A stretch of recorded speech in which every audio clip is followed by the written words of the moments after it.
Welcome, everyone. Good evening. I wanted to thank everybody who has joined us on all the various live streams and our panelists, whom I'll be introducing in a second. And I wanted to thank all the socialist community organizers in my council office, who are many of whom are behind the scenes working to make this town hall possible, and also on a day-to-day basis, working really hard to help organize working class and renter struggles. We have Ted Verdone, Sasha Sommer, Nick Jones, Adam Zimkowski, Jonathan Rosenblum, all working in my office. I wanted to start with a quote. We need help. We have little humans to feed and protect. I have 4 children and I'm a single mom. And today, for a good reason to do with public health, nobody's working. Please, Governor, help us. This is from Leticia Sanchez, who's a resident of Washington State, and she is among the over 9,000 people who have signed our petition demanding that Washington Governor Inslee immediately enact a suspension of all rent, mortgage, and utility payments, and also institute a rent freeze, meaning no increases in rents throughout this year. So why are we talking about a rent strike right now? And why should we organize for a May 1st rent strike? And what does that have to do with our demand for rent suspension, which I think many of us agree on? The American working class right now is facing nothing less than a catastrophe with the COVID-19 pandemic. For the vast majority of us, it is the twin crises of coronavirus and capitalism. While the big banks and the billionaires are getting trillions of dollars in bailouts, we are experiencing the brunt of the economic devastation. The month of March saw over 10 million layoffs, and the Federal Reserve projects a loss of nearly 50 million jobs and a depression type unemployment rate of over 32% as we go forward. Up to 35 million people will be losing their employer based healthcare. So, without a nationwide suspension of rent and mortgage payments, working families will be forced to choose between paying for food and healthcare and for their children versus paying their corporate landlords or big banks. Federal stimulus checks are coming, but they will be short lived and millions will not get them. And so Leticia Sanchez is not alone. Already, the loss of paychecks has meant a third of renters nationwide did not pay their April rent because they simply cannot. Under the pressure of our grassroots demands, the political establishment in many states have passed temporary eviction and foreclosure moratoriums, to make sure that working class homeowners are also protected. Some cities like Seattle are also mandating limited payment plans for after the moratorium is lifted, again, as a result of pressure from our movements. This was not something that was offered out of the kindness of the establishment. But after that moratorium is lifted, the rent will still be due. It's still going to be due.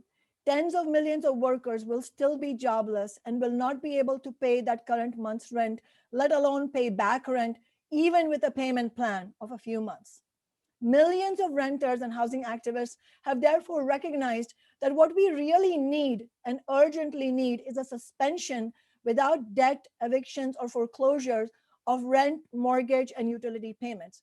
We also need a rent freeze, that is, no rent increases in 2020. But to win this, we will need a fighting movement, and a May 1st rent strike will help to build momentum for that movement.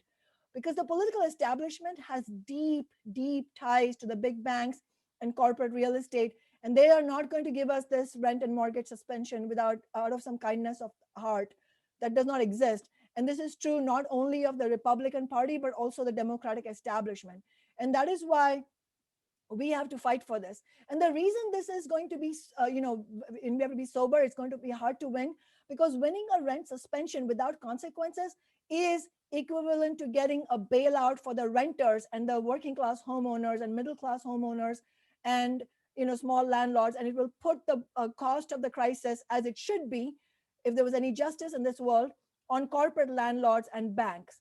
And if we keep paying rent at the cost of our food and healthcare and our families' needs, then that's a bailout for the corporate landlords who, in the best of times, are exploiting us. And so this is a necessary thing that we have to do, but it's also not going to be easy. It's an economic reality. We have to turn it into a political demand and an organizing opportunity. And so I would really urge everybody to look at our May 1st rent strike FAQ. My staff will be sharing the link on the live stream feed. Make sure you look at it, not just right now, but also offline. It is, I hope, a really useful resource for those of you who are seriously trying to organize. Or if your starting point is simply, well, I'm curious, this seems intriguing, this seems useful, what does it say? So I urge you to share this fact with everybody who, in your family, friends, and coworker circle who's also struggling like you. And be sure to join us at our next event, which is going to be on Wednesday, April 22nd at 10 a.m. Pacific time, because that struggle, the tax Amazon struggle that we will be talking about there, is going to be linked to renter struggles as well. And as we go through this evening's event, I'll mention more about it. But as we start with our first speaker, make sure that you send your comments and questions on the live stream feed. My staff will be looking at the live stream feed and making sure that those questions or comments are being relayed to us, and so that we can share this as part of this evening's proceedings and ask questions to our panelists. So today, we are really honored to have Sami Bourma with us. Sami Bourma is from Niger, but lived most of his life before coming to the US in Saudi Arabia. He has worked for 19 years as a cook in one of the cafeterias at the National Institute of Health in Bethesda, Maryland, where he's a shop steward. He's a top leader in his union, Unite Here Local 23. He lives with his wife and two young children in the Southern Towers apartment complex in Alexandria, Virginia. So, this is important because the reason Sami is here is because he's organizing his fellow tenants. And in fact, their struggle was reported in the news. And I know we have a slide that will show you, what that looked like. And he's going to be talking about his struggle. Sami has worked as a second job as an Uber driver in order to support himself in the DC metro region's high cost of living. Just like Seattle, on both the coasts, we have this problem, as well as supporting his family back home and a lengthy immigration process for his wife and daughter to come here. So these are the struggles of real people in our society, and these are the people who go to work and make the profits for the bosses. And Sami, like many of us, is currently unemployed and is spending all his time organizing in his apartment building. And this is a very important thing for us to hear from tenants who are organizing on the ground. So welcome, Sami, and take it away.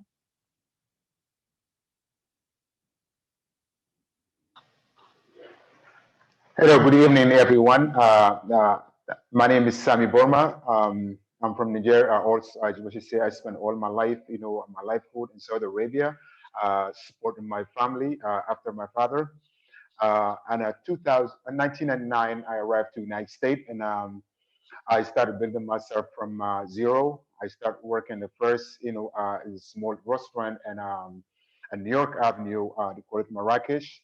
And I worked with them for 2 years. At the same time, I work part-time as a security guard. And from there, I take some class, cooking class, and then I start working in NIH 2001, February 2001.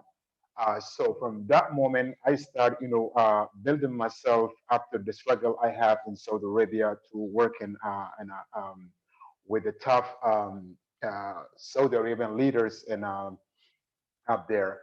So for going through struggle from Saudi Arabia to come to the United States and have a free time to build myself, and I got a real opportunity at NIH, working up there. And by 2004, I'll be able to afford myself, buying a little townhouse in Baltimore. So I was so happy. I started reaching my dream and building out myself, trying to figure some way how to bring my family to United States. So during this time, and that's what economy crashed during 2008. And by 2009, I lost my house. But I still, at that moment, I didn't give up. I said, hey, is there one opportunity? I tried to build myself and I failed, but I'm not giving up. And I continue building myself. Um, So I continue working at NIH, and I found another part-time job as a security guard with this company, Securitas. I continue building myself, supporting my family, and at the same time, and NIH, I enjoy Local 23 as a shop store. So from there, I start learning, how to take in structure, how to build, if you want to do something, you have to have some instruction uh, for you to be able to succeed. So through Local 23, I really learned a lot, side of a working place and how to move my coworkers, to win. Uh, if it's a contract, if it's grievance. So I take that experience, I transfer it to myself. I say, hey, I can do something better than that. So from security job, I changed to Uber driver, which is I can see more income through as Uber driver. So from 5 o'clock in the morning, I leave my house. I finish NIH at 2:30, and 3 o'clock I jump behind the wheel until 11 o'clock. And then at that time, by uh, 2010, I got married with my wife, and God bless us with a young, beautiful girl. So, and I start going processing for immigration situation. So that, it taken me 10 years for me to be able to get my wife here, from one application to another, from one lawyer to another, so it was a big struggle and a big pocket hit, but I still get up. I didn't give up. I was trying to figure some way how, because I know there is something, down the road I'd be able to do to get my family down here. So I'll continue doing it until my family get here. So as for my family get here, it's 2 years. I just trying, I just start building myself again with my family, and then God blessed me with another boy. Uh, so that struggle I get through during that about, like, I would say the 16 years or 15 years, and then that it put me in a really good experience time, things to be able to recognize if there's anything you need, if you put in a structure, you sit down and figure it out, you'll be able to achieve it. So when that, crisis coming through, while we were organizing Dallas Airport with my teammate from Local 23, uh, we organizing HML host, to get a contract, and then that coronavirus situation coming through. So we already, me and my family, we going struggling, paying. It's not only rent. The little loan I get to bring them here is all because of ticket money, and plus my car loan, plus the little credit card I have. So already I was in a hardship, and then we come in through this, and everything's clapped all on one time. At the same time, I cannot drive, Uber because of coronavirus. Because when I look at my kids, I look at my family, I cannot afford to get outside there to get affected by this corona, and then I come home, and then all my family be, in trouble. So I get laid off from both jobs at the same time, at the same day, because when I get laid off from NIH, and at the same time I'm organizing with the Local 23, but I still continue organizing long. I tell myself, if I be able to do anything from home, it's not only because I know there's a whole lot of people out there struggling the same me.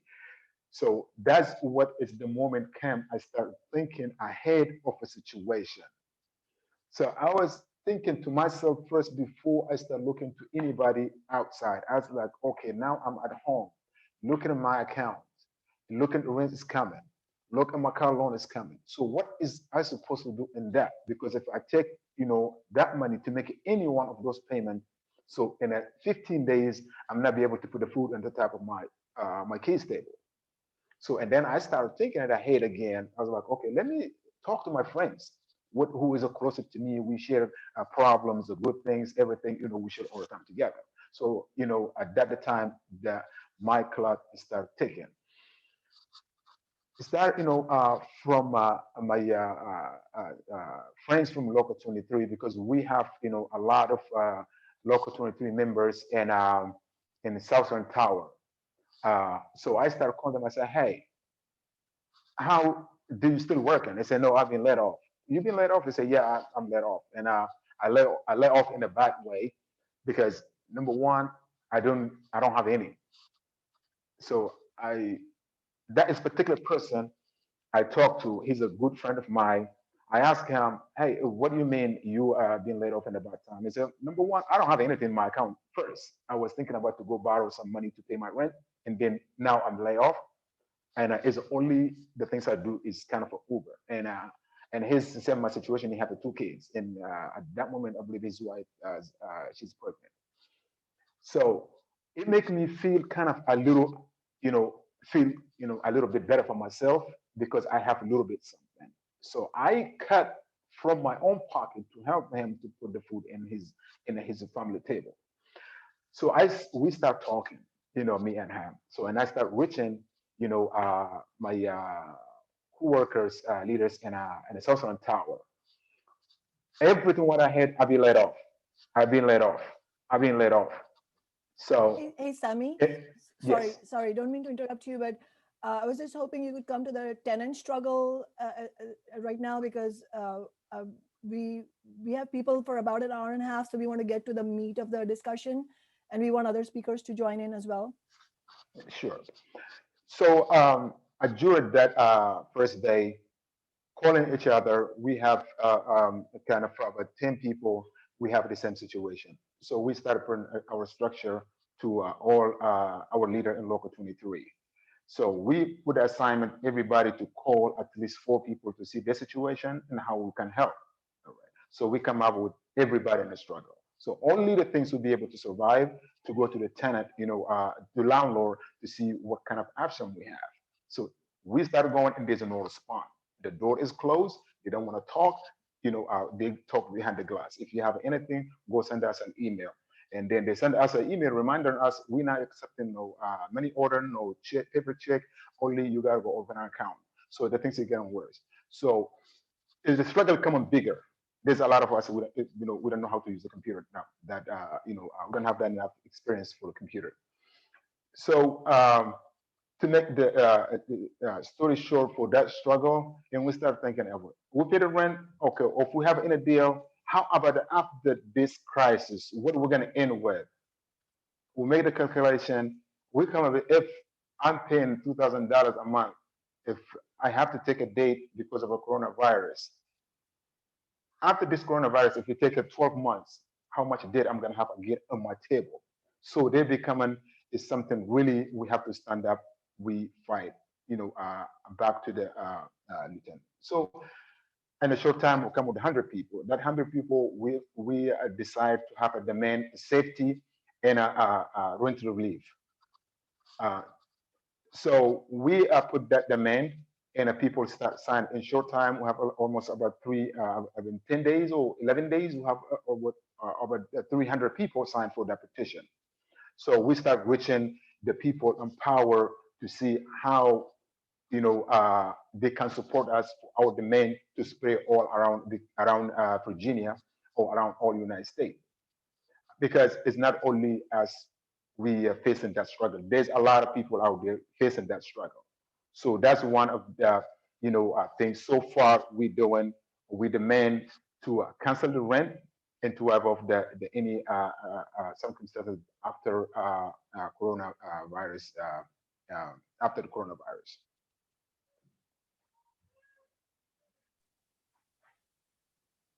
Thank you, Sami.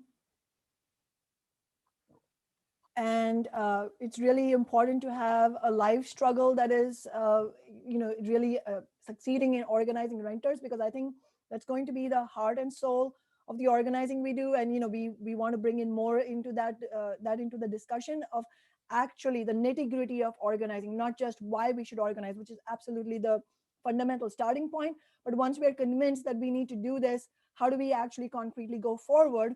And to share the sort of the part two of this story from Alexandria, Virginia, that Sammy started, we have Sarah Jacobson, who was born in New Mexico but now lives in Washington D.C. And she has been part of the Unite Here Union for 16 years, organizing mostly in the South and Southwest. And before the start of the pandemic, she was working on a new organizing drive of airport concessions workers at Dulles Airport. And she's going to share more about how the union provided its knowledge base and its organizing support to this tenant struggle that Sami was just describing. And actually, just to share with you all, I mean, as a rank and file member of the teachers union myself, I think it is a powerful example of how unions, because they have the organizing and the political know-how to help, or concrete struggles, an important role and decisive role they can play in helping renters.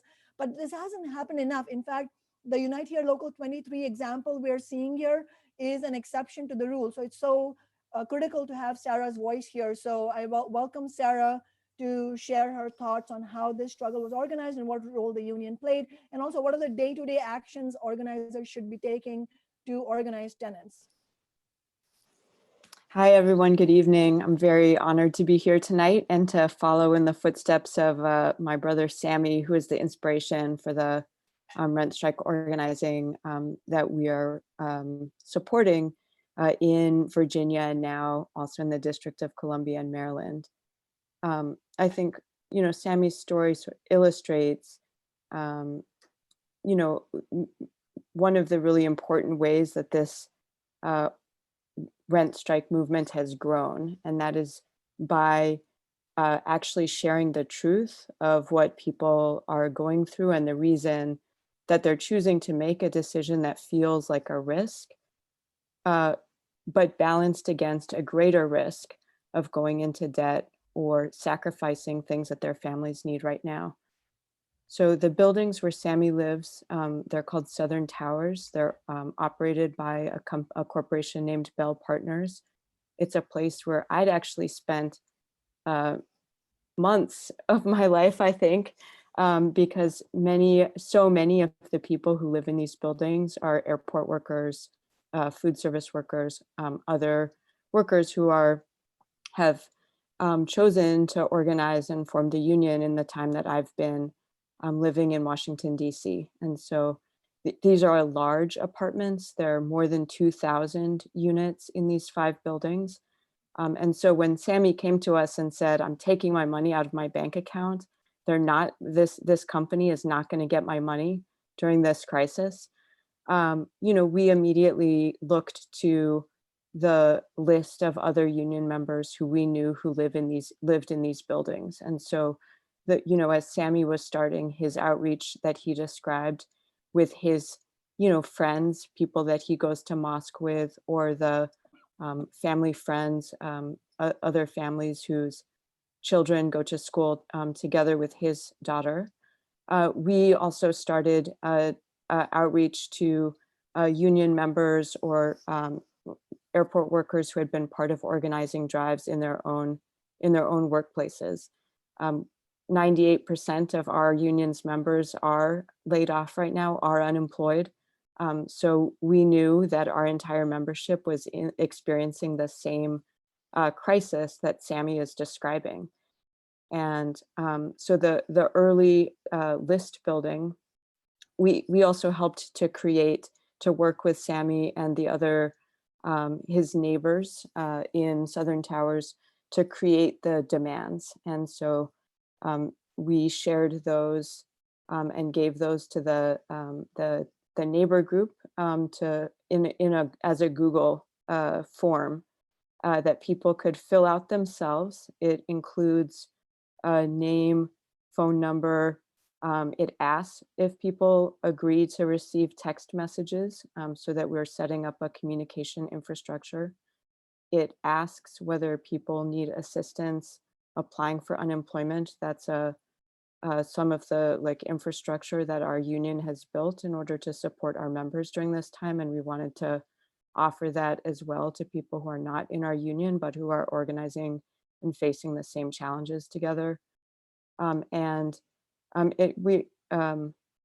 then it asks if people want to get involved, and overwhelmingly, people have responded that they wanted to get involved. So what we've tried a lot of things, and so I'm going to talk about the things that we've learned that worked from many of our experiments. So we had a very, very high hopes for this Google form going out into the world and people signing up, just getting it in through a Viber chat group or through over Facebook, from a text message from a friend, and joining, and then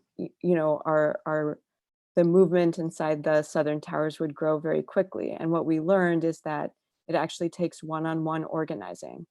And because in the Southern Towers building, the landlords actually want their money so desperately, they have started a very aggressive campaign where they have been not just emailing people about, we want your money and this is how we're going to get your money, but they've also started door knocking tenants, where managers of the building are knocking on people's doors and explaining the new fee structures that rent they had agreed to postpone when the fee would be applied this month, in the month of April. But they are they're really trying to scare people around the new date, which is April 20th. They've been doing phone calls to people who they were not able to find at the doors. And so if we had just had a one-on-one conversation one single time, we would not have a way to efficiently for there to be a communication network in place to go back for people when they're getting confused or feel scared or intimidated by the landlord, to have someone who they trust who's talking to them and guiding them what to do. And Sammy and some of the other leaders have very inspiring stories about how people did get scared, how they did pay the rent even, and then spoke to their leader, the person who had brought them into their group. And very remarkably, two women actually figured out a way to get their checks back before the landlord got a hold of them. And so, I think we have also it started as a daily Zoom call that was open to everyone who had signed and who was in the text list. So we were, people were reaching out through their groups and then getting information about how to come together. And so that's also been a very important part of the building this organization, is that people can see it's not just me and the one person that I'm talking to, but there's actually a broader group, a much larger group of people who are participating. And we share the numbers about how the petition is growing in all of those calls, and then talk about what are the next action steps. And so that was, in part, those conversations were how there were outreach phone calls to city council. We invited city council into those Zoom calls to hear from tenants and neighbors about the safety issues that people were facing. People mobilized to turn out on a Zoom that you couldn't be a part of, but to the city council meeting. And then, today, in today's Zoom call, people have decided to do an action on April 20th, a way of signaling that, in fact, they're standing up and organizing and continuing to get stronger, despite the sort of fear around this date that many of the tenants have, that many people in the building have. And so, yeah, very, very exciting. People are going to do a car rally in the parking lot, driving around the buildings. And there's some other organizations who are DSA in Northern Virginia who are excited to support this organizing effort by the tenants, and who have agreed to to come and also join and be a part of that public action. So we are there. I said there are 2,000 units in the building. We have, we feel powerful and not powerful at the same time. There are 300 people who have signed on to the rent petition. So we feel powerful that we're 300. We're not close to majority in these buildings. And so we're really, through one-on-one organizing, but also by trying to find ways to build momentum, to use small victories, both symbolic and real victories that people are getting by organizing to encourage and to reach out to more people who are outside our structure, where it's very challenging to grow the structure in a time of social distancing. And so really excited to listen to the other presenters and also answer questions together with Sammy when we get to that part of tonight's presentation.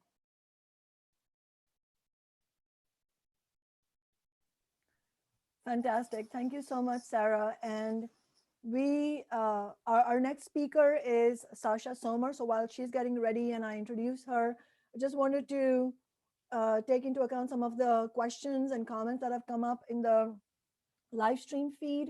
And I think some of the questions are directly related to what Sarah was just talking about. That is the day-to-day and the real discipline that you need to organize your fellow tenants and what that actually takes. And so one of the questions that has come up in the feed is any example documents that we could create to hand to our fellow tenants. And another question was, how can myself and other people I organized with in Philadelphia and across the country help out with this fight? Well, I think the best way we can all help each other out is to take on the task. It's a difficult task, as Sarah described. Sammy and others are putting all their time into this, and yet it is not easy because for the simple reason that it is legitimately scary for renters to start building their power. Even though there's latent power, it is scary because you're going up against powerful adversaries, and we should never make the mistake of underestimating either the power and the clout or the viciousness of corporate landlords and property management corporations and corporate real estate and the big banks. I mean, they are absolutely blood-sucking entities, especially among the capitalist class. And so we have to go into this soberly, but also with real excitement and adrenaline coursing through our veins, because we're doing what is just and what is right. And this is absolutely something to be proud of. But concretely, what do we do? So, in relation to the questions that I just read out, if you can all go to the FAQ, which again, I'm sure my staff will share out the link to. And if you go to the points that are on pages 3 and 4, they concretely go into how you can get organized from one day to the next. So actually starting with making a list of your fellow tenants. And as Sarah said, your aim should be to get commitments, preferably from a super majority, but at least a majority. So at least 50 and better yet 75% of the tenants around clearly formulated demands. So what is it that you're demanding? Are you demanding a rent suspension of 100% rent suspension? Are you demanding 80% rent suspension? You should decide what you feel that the tenants in your community are willing to support. Use phone contacts and have one-on-one conversations, as Sarah said, and make sure you talk concretely about the demands. Make sure that everybody who's signed up gets a phone call within the next 24 hours to welcome them. Use a group text system to drive daily content, so people are in touch with one another and don't lose hope, don't get demoralized, don't get out of touch. Do a weekly Zoom call. And also figure out who your tenants are. Figure out whether it's you need to reach out to other people in the community as well, and I'll talk more about this as well. But also, if you're in Seattle, definitely sign up to join the Seattle Rent Strike 2020 Facebook group. My staff will send you the Facebook link because we really need to stay in touch together, and we need to hear your stories of organizing. How are you concretely doing it? Because we will learn lessons from that as well. There was another question that came up, which was, how are landlords going to collect their back rent if rents are suspended? Well, there's a simple answer to this. We are, calling for a statewide suspension, and there's a nationwide demand as well, and many organizations are part of this. We're calling for a rent, mortgage, and utility suspension. In other words, if there are small landlords who will not be able to make their mortgage payments because their tenants have lost their jobs or income and they're not able to pay, then those small landlords should join our struggle as well, because we're calling for small landlords and for homeowners to be protected and for the cost to be paid by corporate landlords. And if your landlord is a corporate landlord or a property management corporation, then absolutely it is the correct thing to do to fight for rent suspension. and they should pay the cost because they have massive cash reserves. They have all the wealth that they have made by exploiting renters through sky high rent. So we should not in any way feel guilty about making sure that corporations pay for this crisis, not working people. That is absolutely the right thing to do. And the FAQ explains the political points as well. But I wanted to introduce Sasha now. Sasha Sommer is a dedicated community activist and socialist in Seattle, and she's been a community organizer in my council office for several years. She was part of the fight for $15 minimum wage in Seattle. As you know, Seattle was the first major city to win that. And then also in our re-election campaign last year. And she's also right now fighting to tax Amazon and other big businesses in Seattle. She was also the lead organizer in a tenant struggle very recently. And she's going to be talking about that. It's a concrete example of how tenants can get organized and can win against their corporate landlords. So take it away, Sasha. All right. Hi, everyone. It was really great to hear from Sammy and Sarah about the work that they did. It was really inspiring. If we get organized and we fight back, we have the chance to win things that previously seemed impossible. Last year, we found out that a corporate landlord was planning on tearing down the Chateau Apartments in Seattle, a building in the Central District with 21 low-income and affordable apartments. With tenants who had been living there for 30 to 40 years, many of them people of color, immigrants, seniors, and families with young children. Many of them would be forced to move out of the city limits, away from the neighborhood that they had been a part of for decades, away from the community that speaks their language, or back out onto the streets. And tenants all across this city are facing this exact situation, but normally they get very little heads up about being pushed out of their homes and no help from their landlord. But in this case, we helped the tenants get organized around a set of demands and won $5,000 for each tenant for relocation assistance on top of the legally required $3,900, extended the length of time that they could stay in their homes by 2 years, forced the landlord to fix over 90 housing code violations, and got all of the low-income tenants access to another low-income building in their neighborhood that they can move into. Of course, the exact demands in that situation and today are different, but the methods of organizing that we use will be the same today. We'll be in the strongest position if we're able to get not just the majority of renters generally in our city to participate, but if entire apartment buildings collectively participate in the rent strike. As Sarah was talking about, the first step is really just having those one-on-one conversations with your neighbors, finding out what they're going through. Are they concerned that they won't be able to pay their rent in May? What do they think about the demands of the suspension of rent and mortgage payments and a rent freeze to prevent any rent increases? And what do they think about a rent strike? Really just get a sense of where people are at and make the case for our demands. These conversations are also an important opportunity for political education so that all the tenants can get on the same page about our tactics, targets, and demands.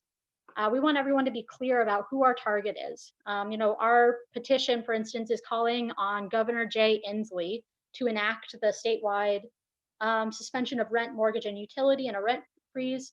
We can also make demands, the way that Sammy and Sarah are on our landlord specifically, demand that the landlord not charge rent for a set amount of time, etc. And we also want to be clear about where our strength comes from. Our strength comes from our collective action, from our ability to directly threaten their profits and to publicly call out the politicians that are siding with the landlords. Governor Inslee and the landlords, they know the situation. They know that we are suffering. So it's not, our strength does not come from just sort of like making sure they know that situation. They are putting the profits of the landlords above our needs. And so we need to change that situation. In these conversations with your neighbors, you're not going to convince everyone, but we do need a majority involved. Solidarity is the bedrock of any renters or workers movement. Our strength is in our unity and collective action. collective action. If we're alone, we can be singled out. So take time to patiently discuss with people who aren't convinced, but of course, don't waste your time if it's clear you're not going to change their mind. And I think another thing that's important in these conversations is to find other tenant organizers in your building, people who are really on board with the demands and the tactics, who are ready to go out and talk to other people in your building, who can share the work with you and build up relationships with other tenants. If everything just relies on you or just one person, what happens if you have to leave or even get sick? You need to broaden the layer of leaders and organizers beyond yourself. And in these conversations, you can also find people with compelling stories that can really make the case about why these demands are so important. People who are willing to speak publicly about their story. So make sure to get everyone's name and phone number and email, so you can follow up with them, as well as their apartment number, and to take notes after each conversations about what questions they had or concerns and how the conversation went generally. You would be surprised to about how hard it is to remember, all the details of each conversation once you've talked to 10 or 15 different tenants. So take good notes. And of course, all of this is more challenging with the need for social distancing, but there's a number of ways we can overcome that obstacle. You could post a letter on a bulletin board if that exists in your building with a space for people to give you their contact information to follow up with them and have these individual conversations over the phone. Could leave a note at everyone's door, making the case for the rent strike and asking them to call and email you to get in touch about it. You can also, wear a mask, carry disinfectant with you, knock on doors, and then, step back from the door to have the conversation from a respectful and safe distance. So, once you've gotten a sense of where your neighbors are at, and you've gotten some folks on board, you want to develop an action step and get an overwhelming majority to sign on to it. You want to have tenants meetings. You have a space for people to talk collectively. Of course, doing that over Zoom or other video conferencing services. And you'll want to come to the meeting with a proposed action step, although of course be flexible, but it's good to have something to start with. For instance, you could draft a letter clearly stating your demands and that you will all be participating in the rent strike, and gather as many signatures of tenants as possible on it. Landlords will try to say, oh, this is just a few radical tenants that are taking part of the rent strike. So we need to show publicly that we have the majority on our side and that we're united. It's crucial that we get as many tenants as possible signed on to a collective statement, a collective action. At the Chateau Apartments, I spent many entire days door knocking. I'd get there at 9 in the morning and catch some tenants on their way before they went out to work, and 2 p.m. to talk to seniors, and then I was there at 6 p.m. or later for tenants who worked late. And I went back multiple times, noting down who did or did not answer the door. And it took multiple conversations with people to convince them sometimes. If someone isn't convinced at first, you don't want to just cut them out. You want to keep reaching out and being friendly, keep them updated about the conversations other tenants are having. Of course, that's a lot of time, which is why and you might, still be working or whatever. So it's still, that's why it's so important to get more tenant organizers involved to share out that work. Then of course, you're going to want to publicize what we're doing. We want everyone to know, the landlords to know, the media to know, the tenants around the city to know that you're taking this collective action and gathering public support. We want to put our struggle and your corporate landlord in the public spotlight. And that's going to be what builds community solidarity for your tenant group, and also put pressure on the landlord.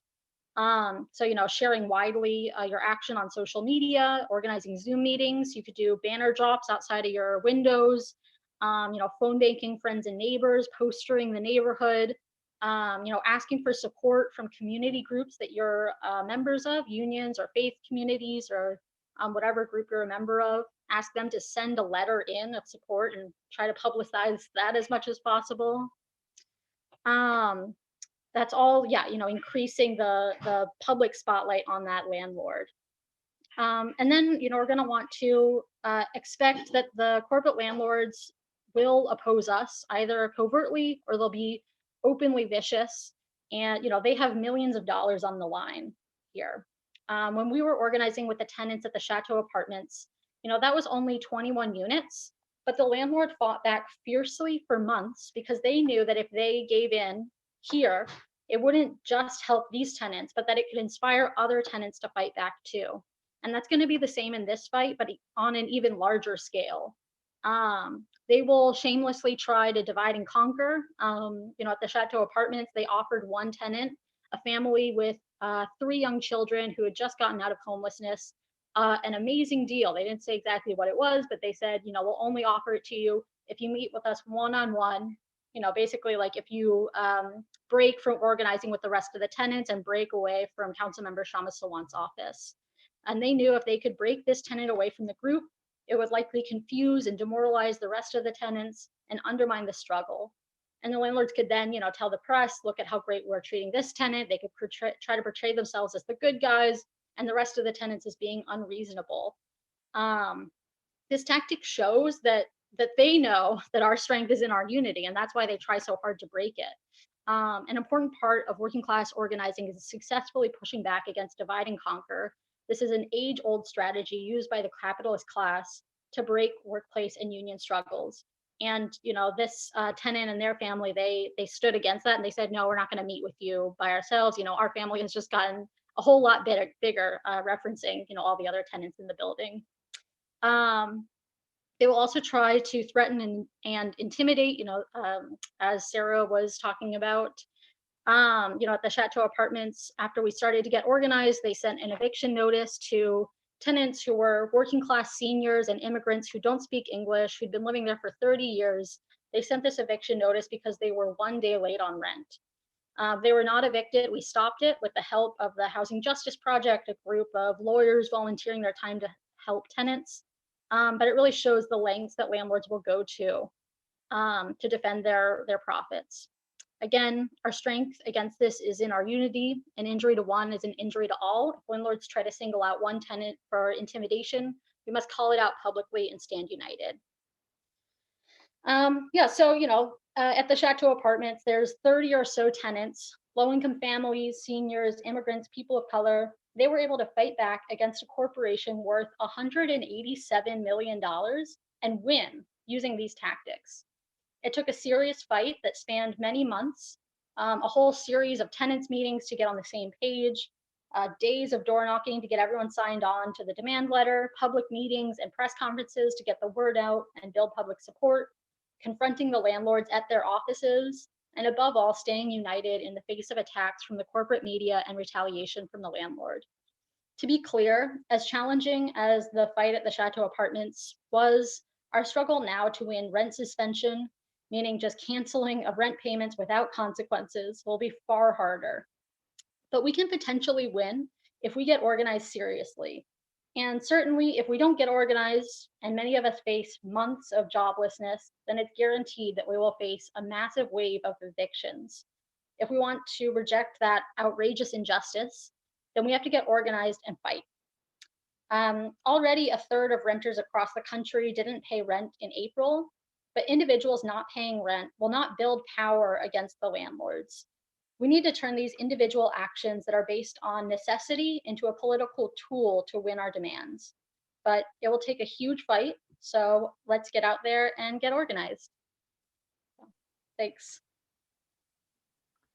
That was really inspiring, Sasha, and it really went into a lot of the details that I think tenants, our fellow tenants, who everybody's watching, who will watch the recording later, need to know about. And I think it was really important that Sasha, Sarah, and Sami both went into how tenant organizing, it's not easy, it is painstaking work, but it is worth it. And plus, we don't have a choice. As Sasha said, we're going to face massive evictions and foreclosures if we don't fight, because it's not as if the corporate landlords are saying, oh, you cannot pay, but we're all in this together, but since you cannot pay and we have millions of dollars in cash reserves, no problem, you need a bailout. No, that's not what they're saying. They will gouge us for every penny we have and all the pennies we don't have. And so As I said before, we have to unapologetically get organized and fight for ourselves and for our fellow working class people and others who are exploited in this capitalist society. But I think all of this also links to becoming clear about what does all of the struggle look like. And before I introduce our next speaker, Rob Rook, I wanted to take a couple of those questions on that theme. One of you has asked in this feed, my landlord is a single family who live in the house next door who are not a corporate landlord. Do I still strike? And then another question that says, do I strike if my landlord is a small single family? I think these are very important questions because I know there are many of us who don't have, I don't think this is the majority. I think the majority of renters are, unfortunately, this is the truth about capitalism and for-profit market, that a majority of the housing is in the hands of for-profit entities, the big rapacious corporate landlords and the property management corporations who are deeply exploiting renters. But some of us do have decent people, other people who are formerly working people. Maybe they bought one small rental unit to earn retirement income. There are some cases like that. So in those cases, it's a good question to ask, do you still strike or not? I think we should be clear. The goal of this May 1st rent strike action and our demand for rent suspension is to ensure that renters and working families are protected and that big banks and corporate landlords pay for the crisis because they can. They can afford to. They're not going to want to. As Sasha said, they're going to fight tooth and nail, but they can pay it. We can't, so they should pay it. But the goal of this movement is not to be vindictive in any way or towards or to be divided from truly small landlords who are not couching their tenants. The goal is not to be divided from working class and middle class homeowners. That's why we're calling for a rent and mortgage suspension both. So if you are a tenant of a very small landlord, a small single family, as these example questions have shown, then I would really urge you to talk to the landlord, try to arrive at an understanding. Possibly, if these landlords are not exploiting their tenants, in any case, they would want to arrive at an understanding because for them, it is about that personal relationship with the tenant. They want to make sure you have a roof over your head. So if you're able to arrive at that kind of understanding, you should still join us at protest actions. You should still be part of the overall action in solidarity with other renters, even though in your personal situation, you may have it resolved, and I hope you can. But if that doesn't resolve, and if you don't find a resolution, then I urge you to contact my office. My staff will share my office email address, and then we'll have to see, what to do on a given case basis. What's the solution? It's not, we'll have to look at the specific situation. But you should definitely, regardless, be part of the actions. Sarah mentioned that in other cities they're doing April 20th as an organizing day. Here in Seattle, we're very certainly going to be doing the May 1st, not only rent strike, but also protest actions. So join us for the Seattle car caravan protest. We will announce the details later, but make sure you are linked in on the Facebook event so that, you just say going, so that you receive updates about that. I wanted to quote another renter who wrote to us in the petition that we circulated. This is from Kristen Campbell. She says, me and my boyfriend are both laid off from our jobs. He's unable to collect unemployment and I am on standby only. We are almost 7 months pregnant with our daughter and now don't know if we will have the funds to make sure we have what we need to bring our princess home, let alone make our rent or car or insurance payments. We are doing good just to be able to eat, as emergency food stamps only provide less than $200 per month, and I was spending close to $450 just on food for a month. We need this rent suspension so badly just to make sure we are okay to have our baby and bring her home. I really don't want to worry about having a newborn and making rent because it would eventually come down to us being homeless because my child would need more than the two of us do now, and she comes in June.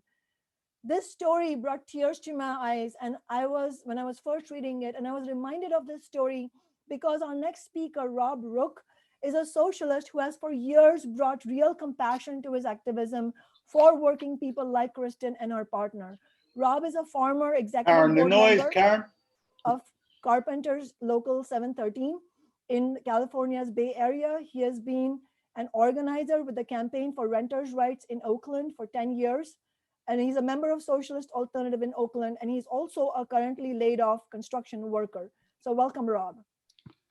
Thank you. I want to thank Sammy and Sarah and Sasha for their inspiring and useful contributions to this discussion.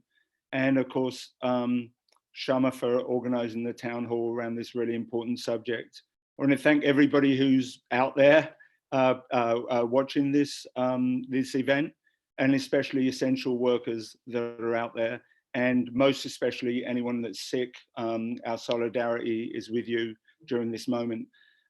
Most of the campaign for renters' rights in Oakland, we've organized since about 1999. Most of our cases were and have been single parent families facing evictions, where landlords are trying to get around rent control. But we also had a very big battle with the City of Alameda Housing Authority, where we fought for 200 and alongside and helped self-organize tenants to win 238 families won back their Section 8 housing vouchers in a situation where we were told there's no money for it. So, but we've never been involved in a rent strike before. So that's really a sign of the fact that we're living through a moment that no one really could have imagined even a few weeks ago.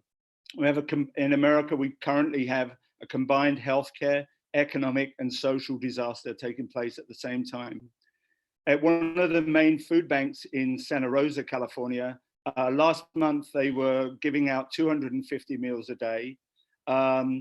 Currently, they're giving out 120,000 meals a day, serving 7,000 people per day with 16 meals and to take back to their families.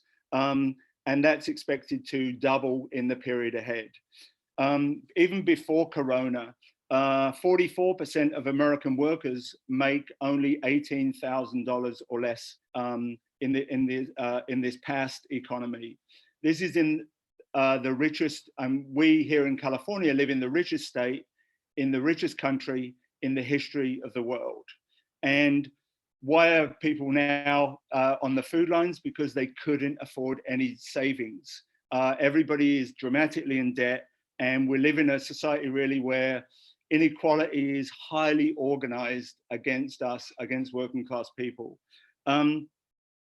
In Socialist Alternative, we find it useful in workplace organizing and in tenant organizing and in electoral campaigns to try to figure out where we're at, where the situation is, in order to figure out how we should organize in relation to it. In April, as was mentioned, about 30% of apartment tenants were unable to make their rent at the beginning of that month. And those tenants basically ran out of money several weeks ago. Their one-time $1,200 federal payment check will not go that far on the West Coast, as we know, and also, by the sound of it, on the East Coast also.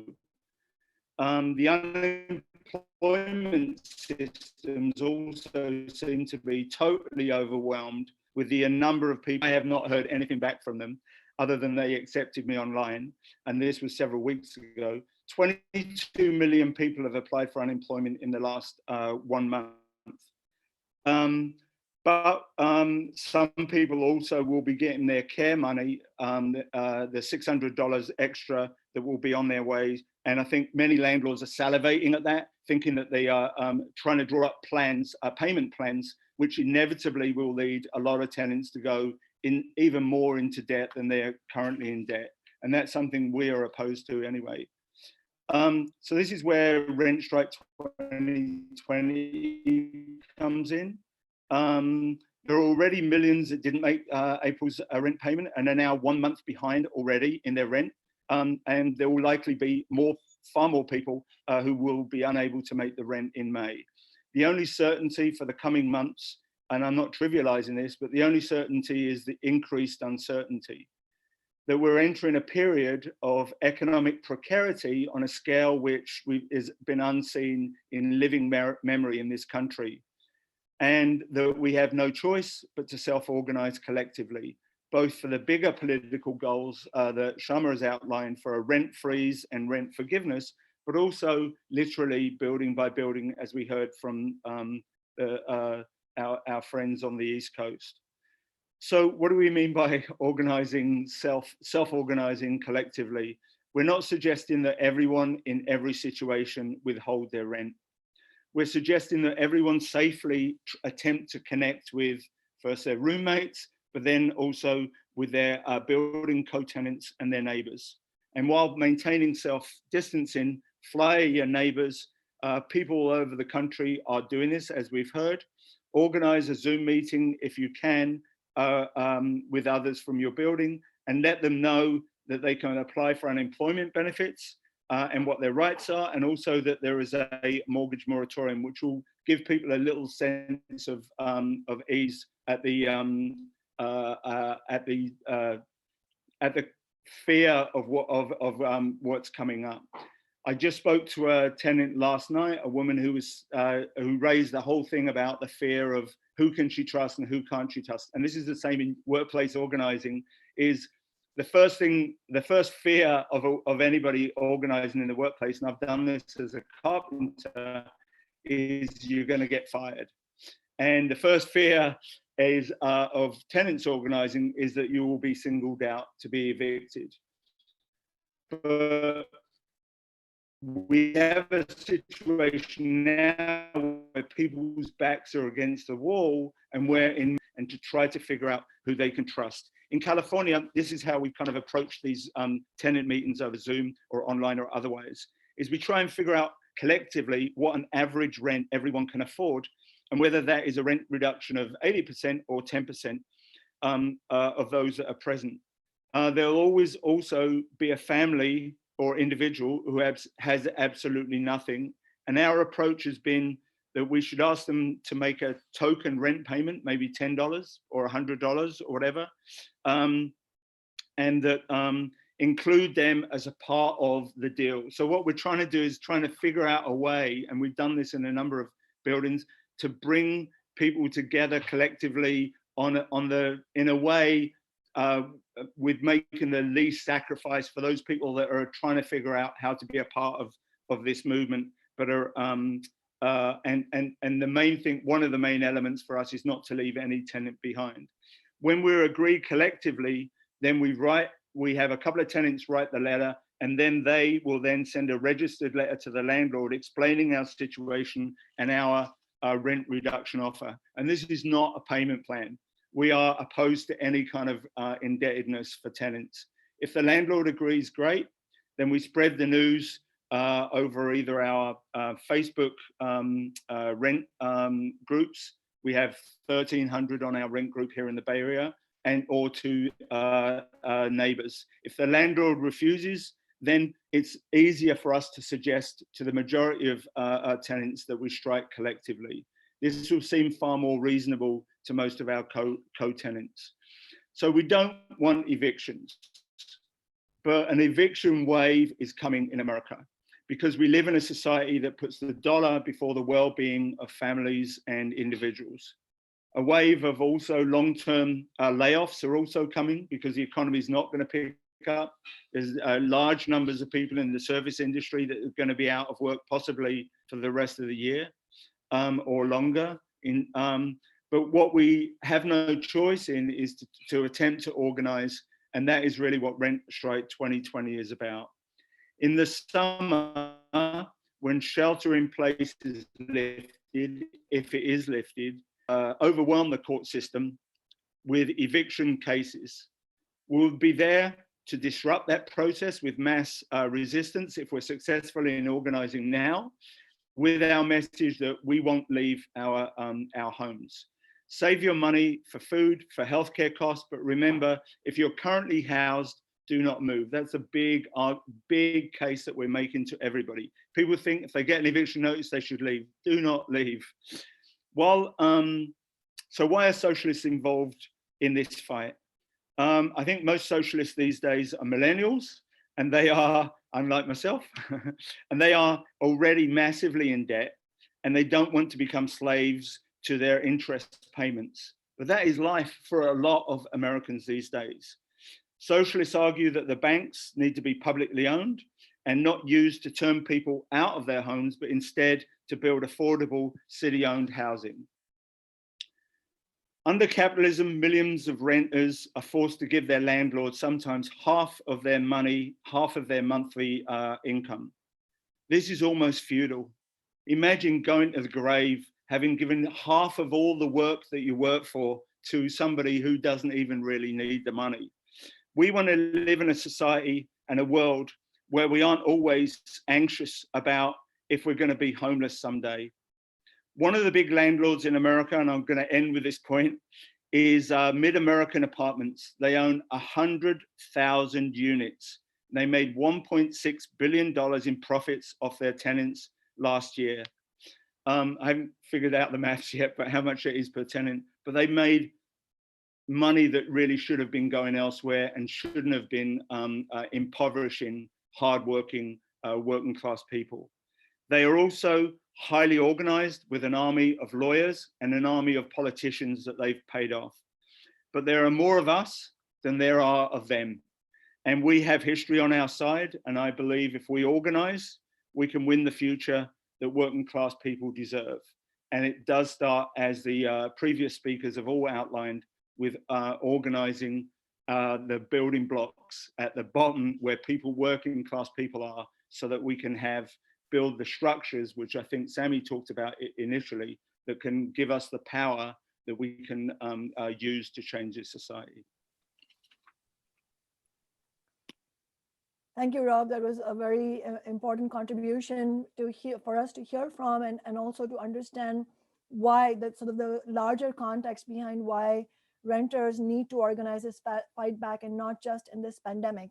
Our next speaker is Uba Versame Aydin, who's going to bring in some more important points. But before that, I wonder if I could ask a question to Sarah, Sarah Jacobson, who spoke earlier. We have a question from somebody who lives here in Seattle. They say, I'm in Seattle District 3. I hate that there aren't really any common spaces in my building to post much. Hundreds of tenants here though. So while people keep to themselves, I'd love to change that. Sarah and Sammy, and maybe we can start with Sarah.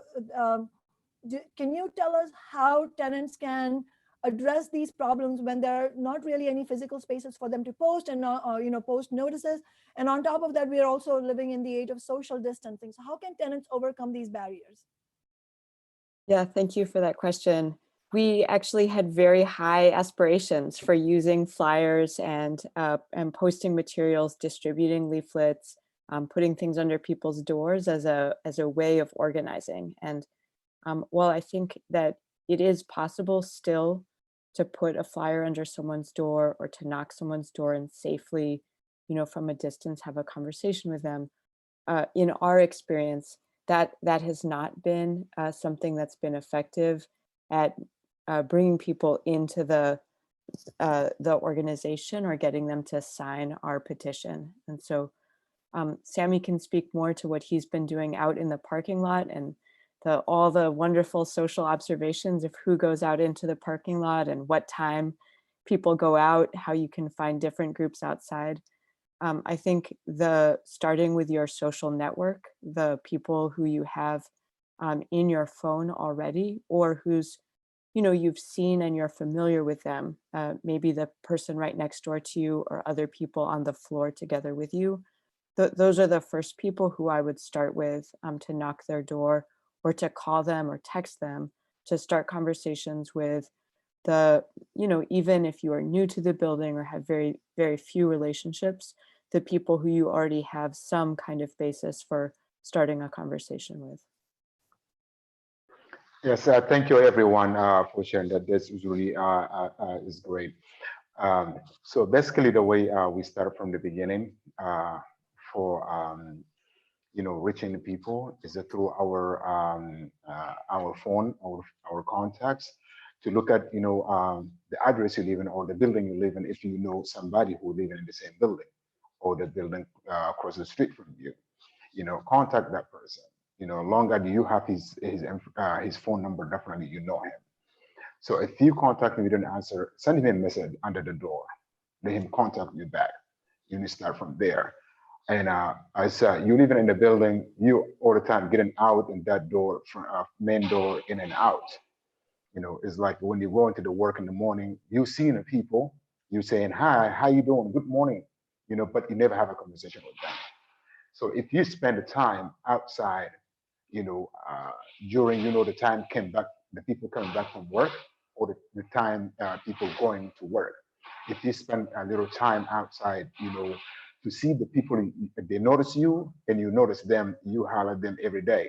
So you can start from this. If you caught 1 to 2 people, you know, you have a really serious conversation with them, which is all the time we use, you know, a personal story. I shared my story with you before you share your story with me, because I'm the one who contacted you first. So if you open the door for me, having information, then I will tell you my plan. And then I'm gonna ask you to do the same thing if you know somebody who you can talk to. So from one person to another, you're gonna have a couple of people, you know, in your board. And then at the time we start, you know, doing the structure when we have more than 3 or 4 people. And then at the same time, while we're going outside, you know, to have some fresh air or go some grocery or go, you know, put some gas in your car, you know, whoever you notice you living in that complex or in that building, just we're all in the same boat. Feel, you know, just go and trying to talk, you know, as for right now, is the distance for conversation all the time is scary. If you try to talk to somebody, it's like, you know, backing up. You back yourself up, introduce yourself, you know, tell them who you are, right? And you want to have some 2 or 3 minutes conversation if they're available. So if they give you that 1 minute and 2 minutes, and that's your chance to make your story short, to make your plan short, and the message short, so they can get it at that moment. And then you ask them if they can exchange phone numbers or information. Then you can follow up with them later. So as you know, putting the message under the people door, you know, next door to you, or the people in your phone, or the people you know in the area, so you'll be able to start from them to build up network around you. So if you build up 5 people from your phone or the people you know, so that 5 people, each one of them, take a commitment to talk to another 2 to 3 to 5 people, just like what you did for yourself, you know. And if everybody take that commitment and make it happen in a short time, so you're gonna have some group is are building up, and then the structure will start from that moment. So that's how we build our network, through friends, through the people we see at the morning while going to work, or the people we meet at 7-Eleven having coffee, or at the parking lot. Thank you, Sami. That was very useful and very concrete about how actually you can do that when you don't have any common spaces in your building and you still need to reach your tenants. I really appreciate Sami and Sarah giving us concrete examples of how we can overcome these obstacles that I know many renters, especially in big cities, face. Our next speaker is somebody who is very experienced and also dedicated as an activist to organize some of the most marginalized communities in some of our biggest cities. And so it's my pleasure to welcome Uba Warsami Aden, who works as a medical interpreter at Swedish Hospital here in Seattle. She's a longtime East African community organizer. She's a fighter for affordable housing. And in fact, my office and Socialist Alternative has a long connection with her, especially through an incredible tenants' rights struggle that was successful called Stepping Forward, anti-stepping forward rather. Uba will talk about that. She's also been active for Healthcare for All, and she's a full-time mom. Welcome, Uba. Thank you so much. Can you guys hear me well? Yes. Great. So thank you so much, everyone. This is great. At this time we have new terminology in the medical world of COVID-19 era. It is crazy everywhere. Everybody is so scared. I was listening when Sami was saying that, contacting people and all of that. Now we have a different measures and different way of even contacting people. So everything is not how we used to mobilize ourselves. So it's like taking another step and thinking of mobilizing is another level now. We have to learn new normal of mobilizing people now because of what is happening within our world now. So, and this issue of, speaking of the rent, suspending rent and mortgage, this is the perfect time, with especially knowing that we have so many people who are not working and out of work. Like, for example, the community that I'm connected directly and which I can speak, you know, personal stories from one to another that I hear about how rent, you know, they can't pay the rent because I have a large group who are Uber drivers. I have a group of my network who are interpreters who work, you know, as a contractors. They are all out of work. We have Lyft drivers who are also out of work. I have a brother of mine who was working in the airport. So their whole department shut off and they all were sent home. So the stories is like one after another. I mean, we can't even think. Sometimes I don't even know where we're going to be the next few months if we don't have some kind of plan for people in the way what are they going to do with their rent. So, and when some people thinking, okay, how are you going to suspend? We were talking and having those kind of conversations. Wall Street has been rescued. GM was rescued. They are big companies with multi-million dollars. We're talking about our working people. We don't need to be explaining why we cannot take care of our working people, why we cannot take care of mothers, fathers, and the children. We already have enough people who are homeless. Do we want it to bring more people to the homeless community?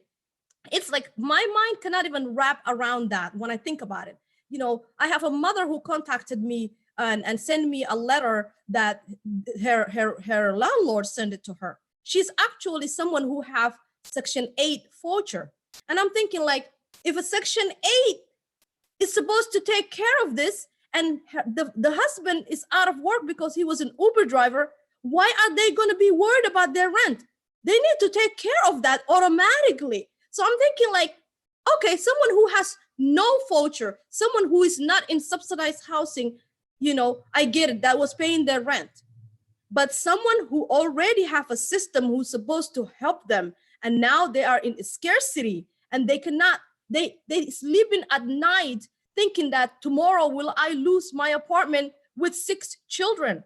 And my background is, you know, is psychology. And I'm thinking, like, what are we gonna do when we have more people who are losing their mind because they are worried so much about how they're gonna take care of their children? Then we're gonna have to worry about how we're gonna have more people in the psych ward because we created that. So this is not a small issue. This is not something to just reminisce about or talk about and just to say, oh, it's a possibility. This is something that has to take place and it must take place. So I was saying, I don't need to really say much. All of you are on board. All of you understand the need of organizing. We still have to practice social distance because we want it to all be healthy. Everybody, their health is #1 priority.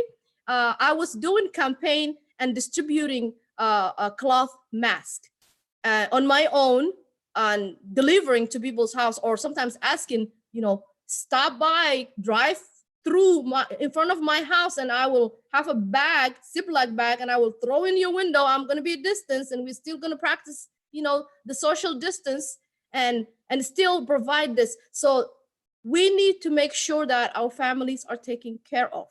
And if our government and big companies are thinking that, yeah, you know, the $1,200 freaking dollars is coming in, yeah, that is, yeah, they can pay for, no, they can't pay for their bills, their electricity, their utilities, their other needs. And it's a one-time thing. Excuse me, $1,200 is not much.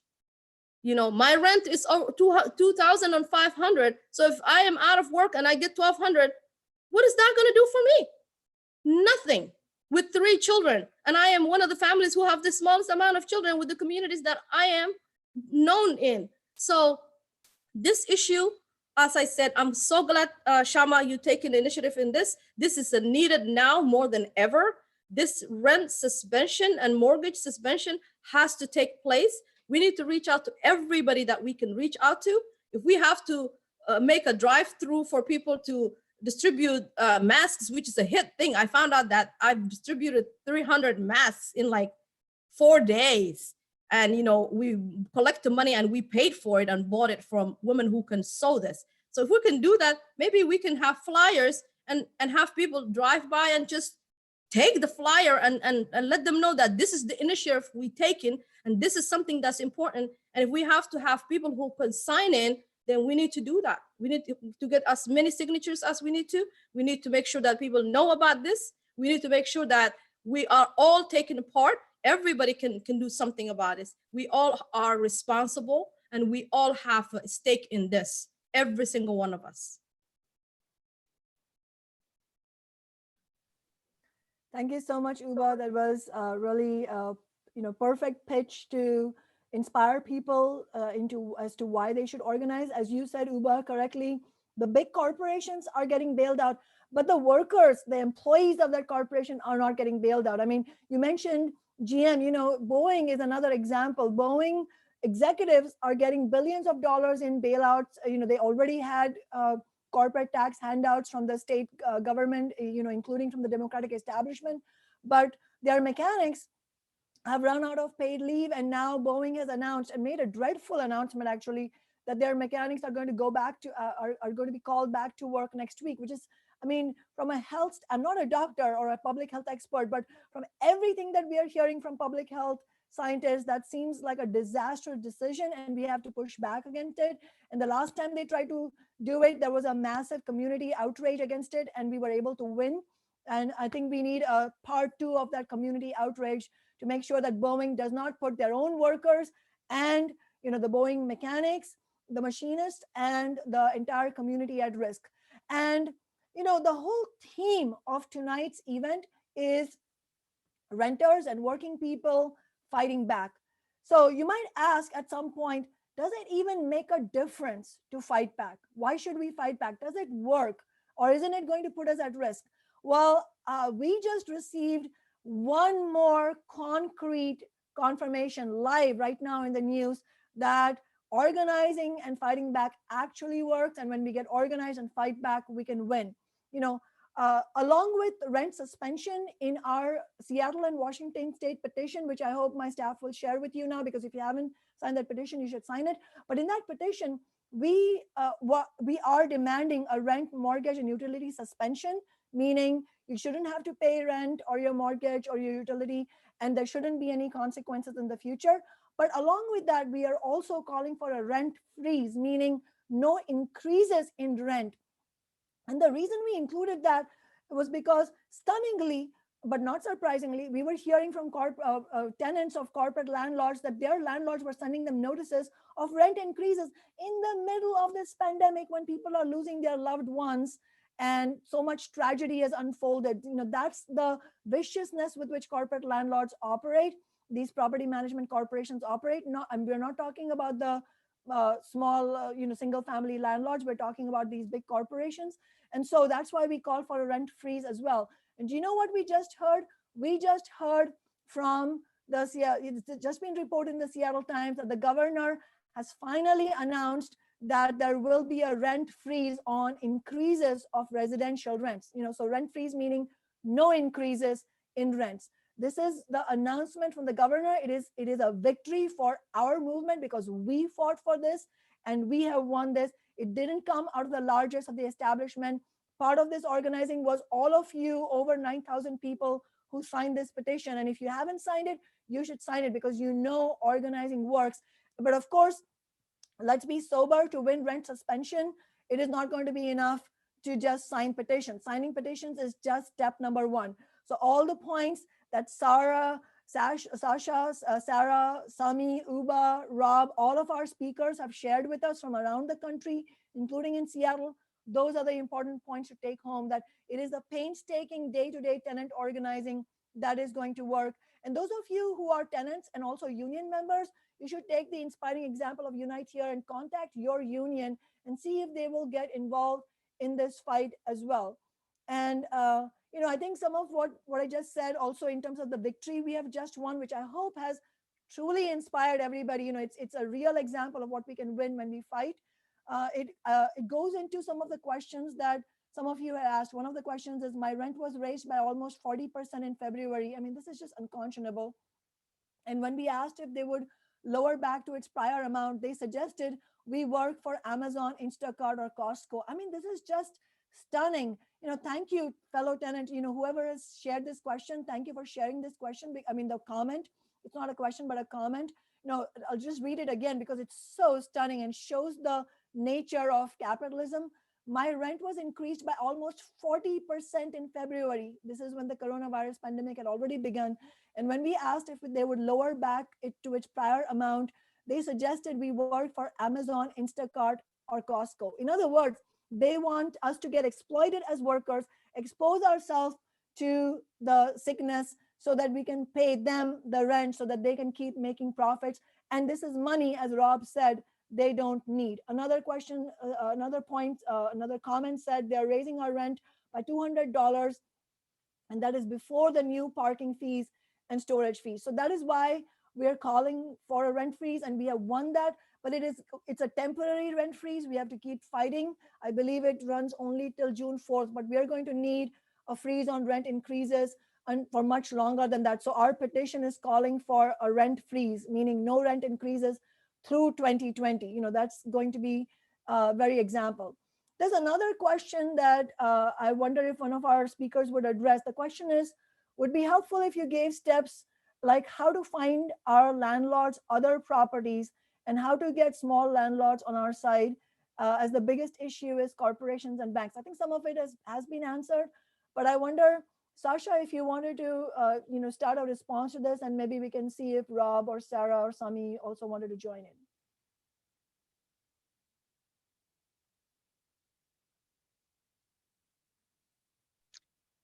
Yeah, could you repeat that question? Sorry. Yes, of course. The question is, would be helpful if you gave us steps like how to find our landlords other properties. And the second question is how to get small landlords on our side. Yeah, on the small landlords, yeah, to win this, we're going to need to unite working people, homeowners, renters, small landlords, and small business. So, small businesses, they also face high rent from their corporate landlords, and rent increases, and small businesses are being pushed out of the city, particularly ones owned by people of color, immigrants, and women. And I think we also, with small landlords, that is why we're also fighting for a suspension of mortgage payments, that small landlords, should not be, people who are just struggling by off of renting one unit or whatever should not be, foreclosed upon or anything like that, while still fighting for our right to be able to, stay housed through this crisis. I actually, when I was phone banking people to invite them to this town hall, I talked with one small landlord who he rents out one house, and he said that he has already told his tenants just not to pay rent in May. So there's definitely landlords out there who can be won to our side. And yeah, we're gonna need to continue to fight for rent freeze and suspension. If you haven't signed the petition yet, please do, especially if you live in the state of Washington. The governor, he's a Democratic establishment. He could do this if he wants to, but he's not going to do it unless we continue to keep building our movement. The political establishment is and has been beholden to the corporate real estate developers and their lobbyists, who they get tons of campaign donations from them. And this is how we've won everything that we've won so far. The eviction moratorium, we got 9,000. No, wait, we got I think like 7,000 signatures on our petition for eviction moratorium, and that's when the mayor enacted it. So the petition's the beginning. The fighting for a rent suspension is a bigger demand, and so it's going to take this bigger organizing of a rent strike. And maybe someone else can come in about finding the other units that are owned by your landlord. Rob, did you want to add to this? Well, yeah, just on the it is a struggle to find out all the buildings owned by the existing landlord. We used to spend hours and hours down at City Hall, where you can go through the database and you can find the landlord's records, and you can find out what other properties they own. But in what ended up helping us actually, and this is really key in citywide organizing drives and the rest of it, is that we connected with a real estate agent who was left-wing and sympathetic, and she would just, anytime we sent her a landlord's name, she would just send us all the information that real estate brokers and the rest of it have access. And what we found was in the tenant meetings, and what we continue to find, is when tenants do manage to get together, either through Zoom or other means of organizing in this current situation, is that their confidence goes up. They don't feel as isolated. This is a moment when people are feeling super isolated. And I think coming together and hearing, and it's the same with union organizing drives, as some of the previous speakers will be aware of, when you get people together, they begin to share the stories of struggle and stories of hardship. And also they have that healthy anger towards how they've been treated and how they've been mistreated, both as tenants and as workers. So I think that getting together is very important, and it will actually, once you can get people together, then it can begin to snowball for us. But finding out that your landlord owns another 50 or 100 or 200 units has always been helpful for us, because a lot of tenants will just say, oh my God, they are so rich. We had that here just recently with a group of houses that are under the name Happy Homes. And people were stunned at how many buildings their landlord owns, and that their rent is just going to enrich a couple actually in this situation. Thank you, Rob. And in fact, just to add to what Sasha and Rob were saying, if you all look at the FAQ that we have shared on pages 3 and 4, we have concrete points on how to organize. And this is part of that sort of guidelines. How do you find out who your fellow tenants are? And part of finding that out is also to finding out if your landlord owns other properties. And before I go into that in a little bit, I wanted to first thank the Alexandria organizers, Sarah and Sami, and also the Philadelphia Tenants Union, because a lot of what you see in that in that particular section on pages 3 and 4 of the FAQ is from, it's gleaned from the insights we have gained from the Philadelphia Tenants organizing, and also from the struggle in Alexandria, Virginia, like actual concrete day-to-day things that they have done, without which we won't succeed. And so, as Rob was saying, finding out if your landlord is a big property management corporation who owns building in the neighborhood or city is very important, as Sasha was also pointing out. And you can do this. If you don't know already, then you can do this from a property record search online. We've done that. I just wanted to give you an example from today. We got an email today from one of our constituents who said, I'm a Capitol Hill resident. Capitol Hill is a neighborhood in Seattle in District 3, for those of you who are from outside Seattle. I'm writing to let you know I support your efforts to suspend rent during the COVID-19 crisis. For the past month, I have emailed and talked with the property manager about helping residents by forgiving rents or at least paying the building utilities. All requests have been met with a no. I have been in touch with the owners of the property, Hamilton Urban Investors, but so far they haven't responded. What more can I do as a tenant? I'm still employed, but my significant other is not, and I'm taking on some of his financial burdens. We need rent suspensions before May rents are due. So obviously the larger component of this is for this tenant who wrote to us to start getting organized with other tenants in the building, immediate neighbors, with all the tips that we heard from our speakers. But in addition to that, my staff did a quick property record search this morning after we got this email, and we found out that their building is owned by this company, Hamilton Urban Partners LLC, which is a real estate investment firm that openly boasts on their webpage of, quote, delivering attractive returns to its investors, unquote.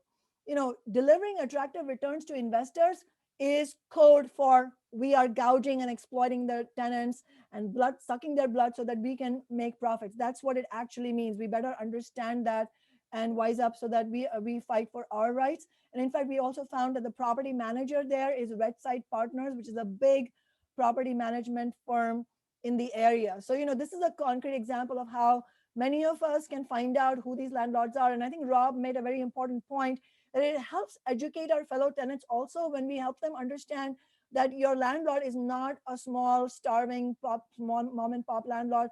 This is a big corporation with millionaire executives. I wanted to direct one other question to Sarah, and then maybe Rob can also weigh in. Sarah, we are hearing from a lot of reporters, you know, ever since we announced this town hall, reporters are asking us, aren't renters going to be vulnerable to eviction if they engage in a rent strike? Isn't it irresponsible and reckless of renters or organizations to call for a rent strike? How would you respond to that?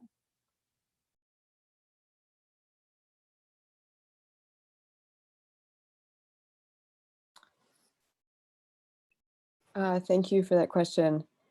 I mean, Rob's data point of April rent, where a third of renters in America were not able to pay their rent, I think reflects you know, actually that's the risk that people are really facing right now. And so the risk is facing that alone. So what we're talking about tonight is organizing together in your building and across a city or across a state in a way that you are not alone to face this crisis, you know, today, this month, next month, the whatever month it is that we're able to return to work. I think that the networks that we're building now in the buildings, I believe are going to be like important for, we don't know how long, but for, you know, for quite some time to come. And so, you know, today, the things that we're gathering together around are about rent, you know, but Sammy and his, you know, his neighbors were immediately talking about safety. There are people, other of our members of the union who are in buildings without access to Wi-Fi. And so their kids who are at home are not able to complete school assignments. And so, you know, in other places, people are thinking about how do we organize to get high-speed Wi-Fi access in our building so that our kids can have the same sort of access to academic, like an online classroom that people whose families can afford to pay on their own. So I think the risk is that we face things alone, we face difficult times alone. And so I would encourage, you know, people to continue to reach out to find what you have in common so that you have a group of people who are standing with you. Thank you, Sarah. Rob, would you like to add to that? Yeah, I think Sarah hit the nail on the head, but people are feeling very vulnerable about the situation, but are we making life more vulnerable for people by helping them organize? Our key thing is we're not asking everybody to get in a fight and with their landlord. We're asking people, we're presuming that there's going to be large numbers of people that are going to be unable to pay the rent, and we want to try to help them to the degree that we can to organize so that it's so actually it's the opposite, so that people are less likely to get evicted if they are organized. So that's the key element for us. And I think that we live in a society where the establishment always tells us, don't rock the boat, it will cost you. So don't fight for civil rights. Don't fight if you're a woman for the right to vote. Don't fight, you know, it's always better to try to come to some private, singular agreement with your employer rather than to collectively work together. And we're fighting for people to be organized for what is, To argue for a rent strike 6 months ago would have been reckless. To argue for a rent strike today is in tune with the reality of the new world that we're entering into. And the whole feeling and the spirit of the Rent Strike 2020 is to organize. And organizing is all we have. We don't have billions in the bank, but we do have people, and organizing together is the only choice we have, really. Thank you so much, Sarah and Rob, for clarifying that. And I think I'm definitely really inspired to take the next steps. I hope you all are. Sasha is going to run through some of the next steps quickly. But before that, I wanted to just re-announce, if those of you who came in late, maybe on the live stream, one of the most exciting things we're trying to organize for, and as Rob and Sarah and Sami and Sasha and Uba all explained, organizing is absolutely crucial. It's the backbone of how we can win any kind of social and economic justice in this deeply unequal society that doesn't work for us. And so one of the most exciting steps we are hoping to build towards is a May 1st strike action, rent strike, and also workplace strike actions are going to happen throughout the nation. And in Seattle, we're going to have a car caravan protest action. Details are going to be announced. But I would really ask one thing of everybody who's watching on the live stream. If you are excited by everything that you've heard from the speakers, if you are looking forward to fight, it's going to be hard. But as Rob said, it's going to be even harder if we don't fight back. If we don't fight back, we're going to see a massive wave of evictions and foreclosures. And the only hope we have is to fight against that. If you're excited by that prospect of building solidarity and by the idea of having a car caravan protest on May 1st, would you just say on the feed that you're excited about May 1st car caravan protest or something like that, so that we know that you are excited, we get that feedback, and then we will use that as our own fuel to keep organizing.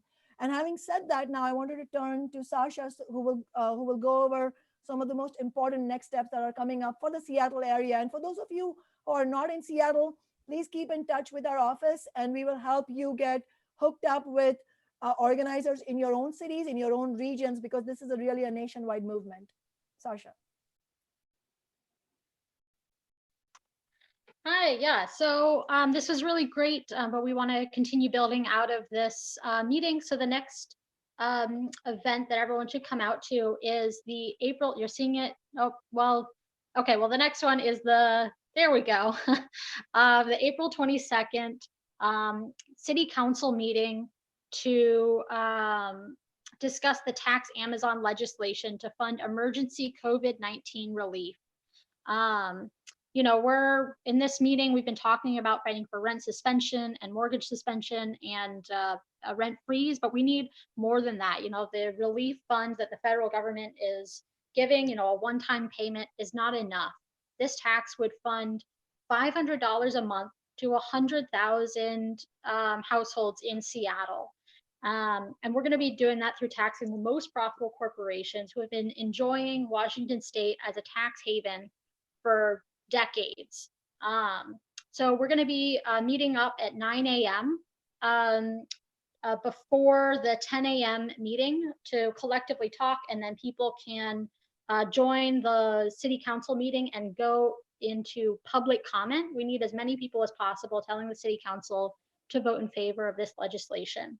The next event after that is going to be April 25th at 2 p.m. This is going to be our follow-up meeting on the rent strike, because you're going to go out there, take the tools and the organizing tactics that we talked about today, organize your neighbors, and then come back a little bit before May 1st to discuss what challenges we're facing, how can we build this even bigger, and our the upcoming plans for May 1st. And then finally, of course, May 1st, the day of our rent strike, we want to make this as big as possible, be as public and loud as possible while still observing social distancing. So you can find links to all three of those events on the council member Shama Sawant Facebook page. Yeah, let's do it. All right, thank you. Thanks, Sasha. And again, let me repeat, if you're excited about our next steps, especially the May 1st car caravan protest, please post on the live stream, because then we'll know that you are excited, and that will help us continue our work as well. And we're going to be closing for tonight, but I really urge you all to be in touch with me and my office and our organizers, because this is incredible, from Seattle to Oakland to Alexandria, Virginia. I mean, this is incredible. This is a nationwide movement that has been represented in tonight's online phone meeting. And it shows the breadth of the movement, but it also is a reflection of the depth of the crisis, as our speakers have explained.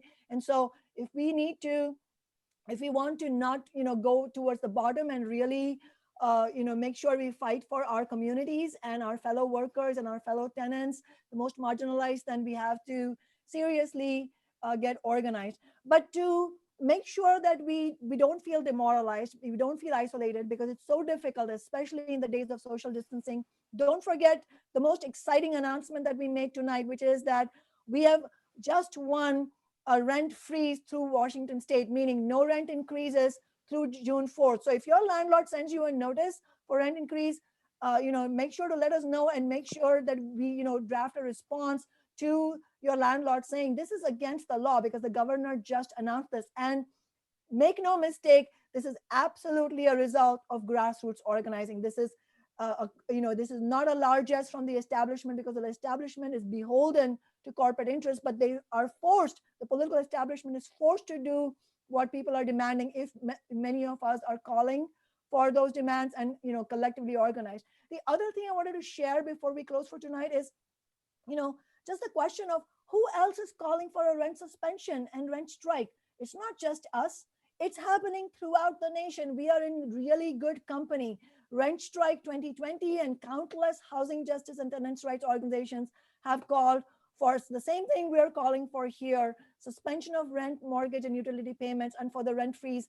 And people like Sami, tenants like Sami and Uba, they are among the frontline leaders in their communities who have really helped organize the tenants of the Chateau apartments, the struggle that Sasha was talking about.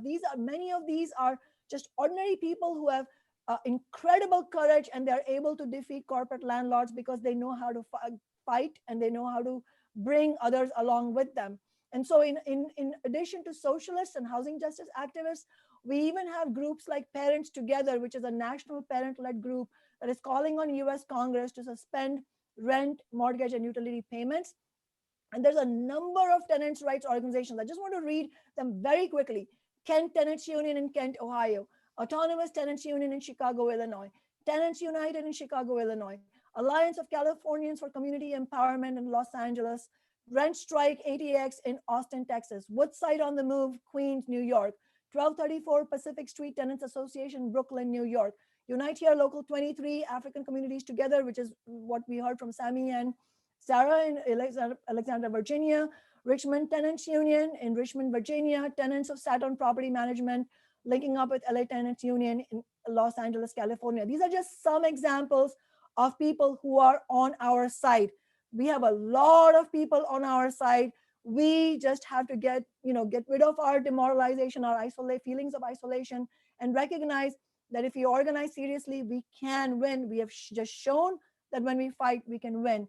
So let's take that feeling with us for the rest of the days, before we come back on the 22nd. For those of you who are in the Seattle area, let's make sure we also build our movement to tax Amazon and big business, because we need to fund coronavirus relief for our most vulnerable families. We need to fund affordable social housing that goes hand in hand with fighting for rent suspension. I really thank everybody who joined us tonight. Keep in touch with us. Make sure you're signing up to our Facebook group, the Seattle Rent Strike 2020 Facebook group. We'll share that once again. And contact my office anytime you have any question or concern. We'll share the email address again.